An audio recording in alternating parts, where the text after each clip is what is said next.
Today I would like to discuss a few tips that I have found to be successful in preparing for an interview. First of all, you need to put in some effort.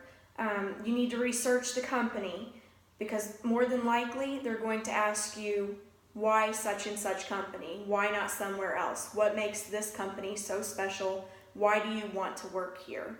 You need to be prepared to have a great answer, research the company, know its history and its demographics. Also, you need to take some time to prepare some employment documents such as a cover letter, resume, as well as a portfolio. These are going to be key items that you're going to use throughout your career.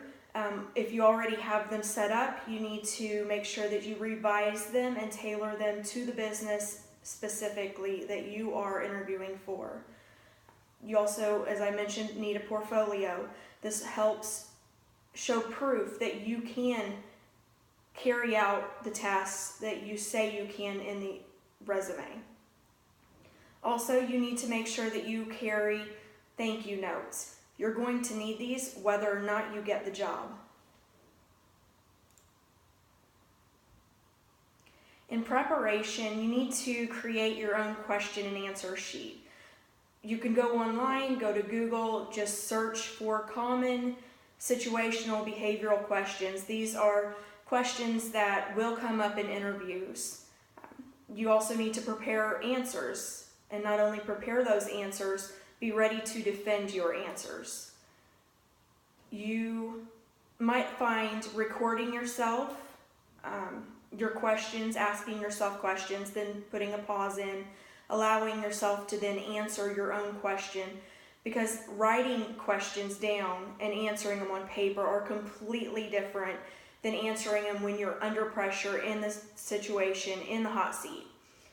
Being able to have those flow off of your tongue will be able to help you in the long run. Also, something that we've covered this semester is the STAR technique, describing a time when. You need to be able to set forth a situation, lay some background, as well as a task, recognizing the issue, and then showing the action, the initiative that you took to fix this issue. And last, you want to have the results. You want to tell them, specifically, this is how this improved the situation. If you can throw in numbers, data, anything you can add will help you. One thing that my speech teacher taught me, because I am extremely nervous in front of people, was to be a duck. Picture a duck floating on the water. It seems effortless, it glides, but underneath that water, those little paddles are going.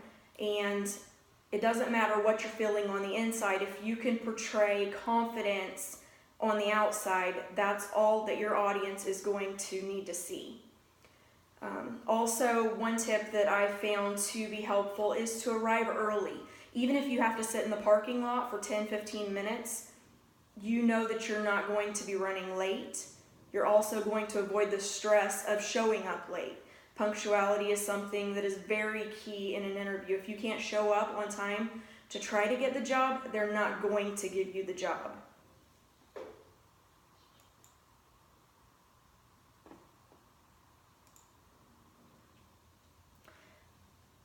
Also, communication, especially business communication, doesn't always have to be verbal.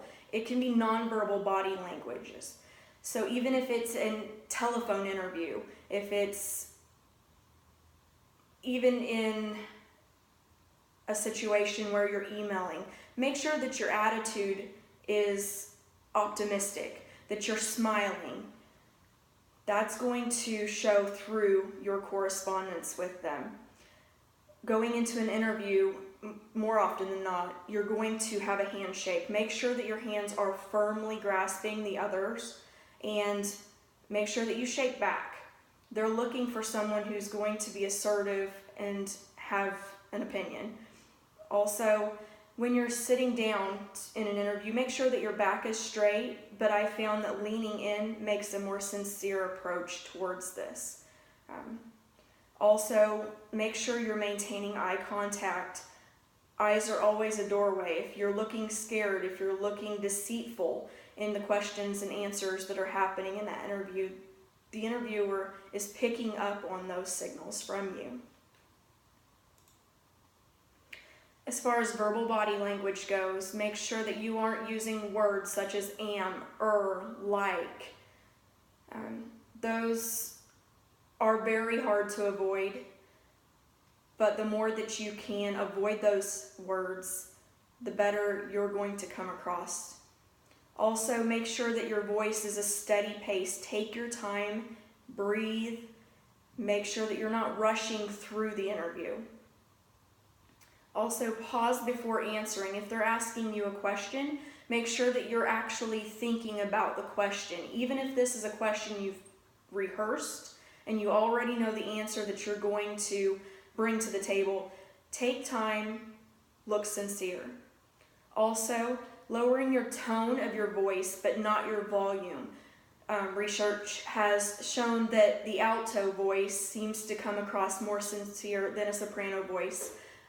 If you have a higher pitched voice, take time to record yourself and listen and try to lower your tone. That's something that will help you dramatically. There's a quote, "The eye is the window of the soul, the mouth, the door, the intellect, the will are seen in the eye, the emotions, sensibilities, and affections in the mouth." These are all completely true in my opinion.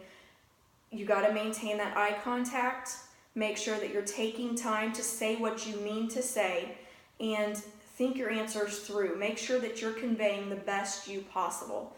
And like I said before, I had mentioned the thank you notes.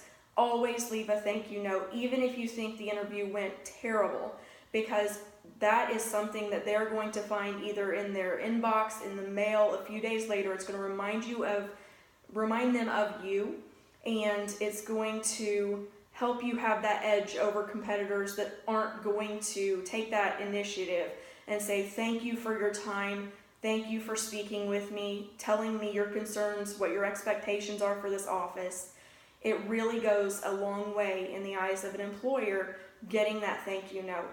Even if you find out you've not been selected, you should always send a thank you note, because then again, that person may quit, they may get fired, it may not work out, and you're the next on the list because you took the time to say thank you. Even though you didn't give me the position, I appreciate your time and I still want to be considered in the future.